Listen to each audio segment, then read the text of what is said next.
to let the client feel how the heat from the stone by transferring the heat through my hands. Lucie, do you usually start with one stone, or do you like these two?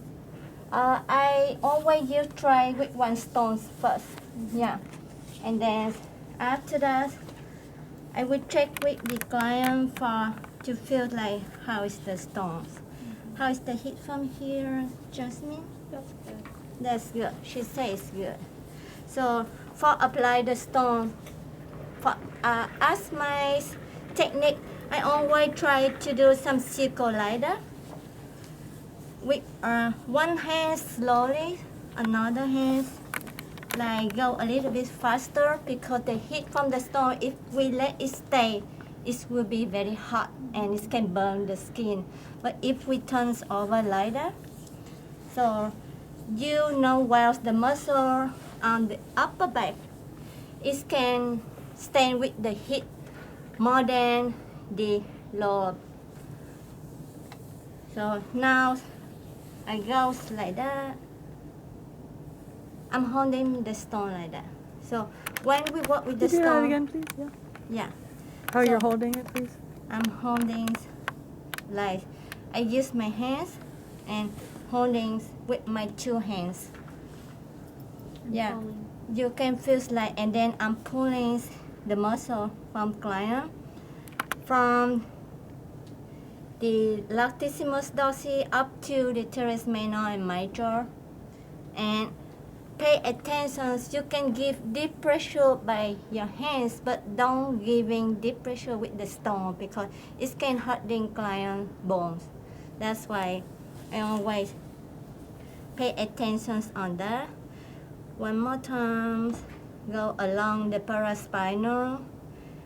I go with my hands without stone first, and then down to this area. How is the pressure, Jasmine? You're about at 6. Okay, thank you.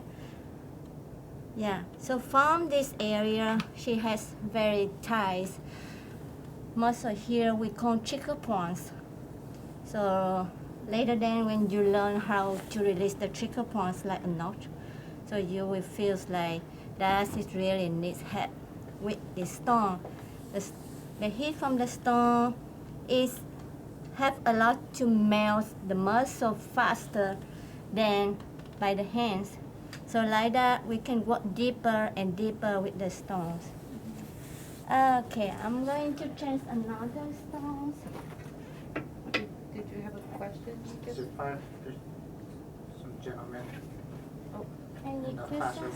I'll go see. Can you tell them we're recording so we can't fix it right now? So I use with another one.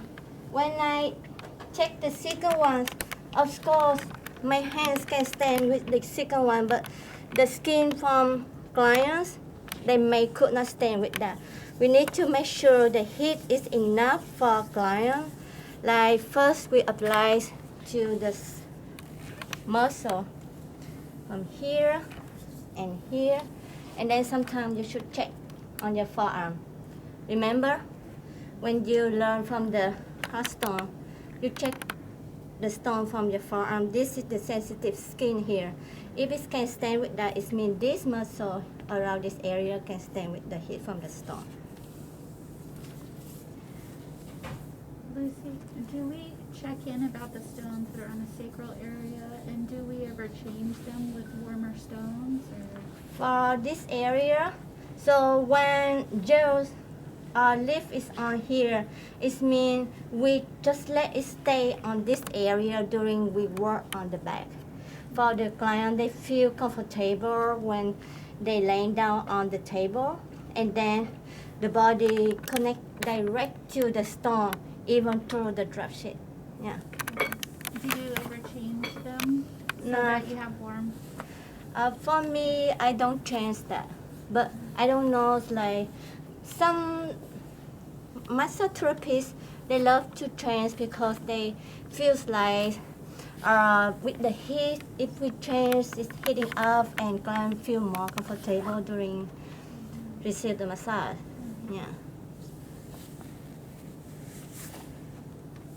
So that's just one side up. Sorry, it's still very hot. Yeah. So now I will show you the technique how to work around the teres minor and major. That is the rotator cuff group. You remember that's the supraspinatus and infraspinatus, teres minor and major. Okay, so now we work on this area because when clients they work a lot with the shoulder, that muscle is get tight very fast, and it can be connected to the latissimus dorsi, and it make client feel like tight around the lower back. So that's why when I work and check the muscle around here, I feel it tight and I want to release that tensions with the stone.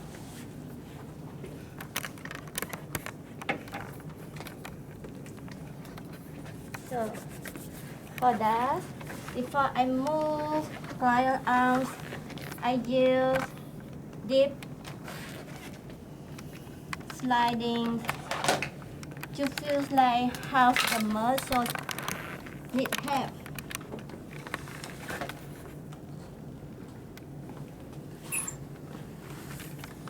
And going down to client hands. This technique is very important.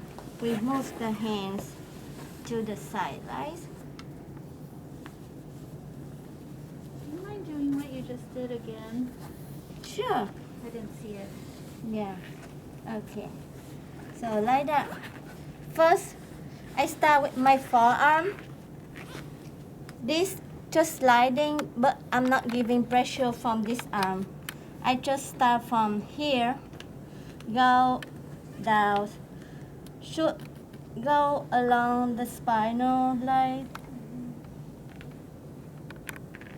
and then we go back, and then up to the shoulder. And this one now I'm giving pressure. And that hands I go along the supraspinatus. This one goes along the teres minor and major. I'm going down to the hands and just want to let client know I'm moving your arm. Okay, so this arm now is open for we can work more easy on the teres minor and major now. So still we are using the stone. Anytime when I pick up another stone, I use a little bit oil and put on the stone and say hi to the stone because the stone is so beautiful. So now, still again, should transferring the heat from the stone to client before we apply direct the stone.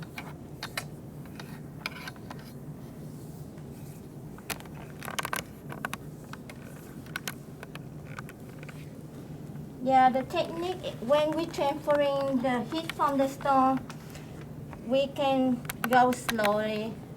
But when we apply the stone, pay attention. You should go a little bit faster.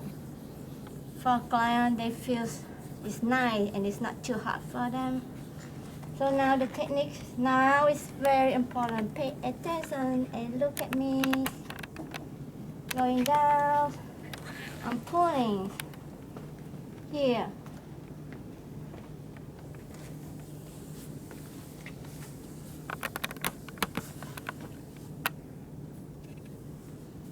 And continue one more time. And pulling along this. Up, up, up.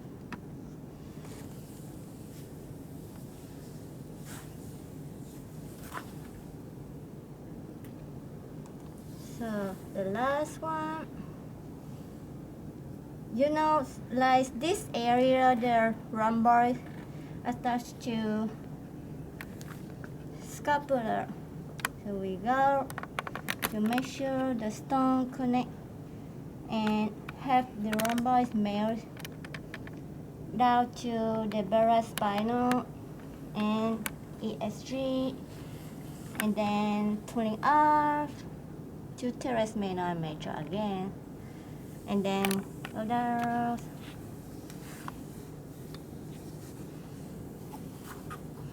and pulling up. So anytime when you get it done, remember pulling up to this occipital, yeah? That's good. So when we're done with that, to put it back the arm from fire, remember we go with the hands to make sure muscle is melt, and then this is melt, soft now. And you remember this area, the rotator cuff, the attachments and around this area. So we need to pull from here.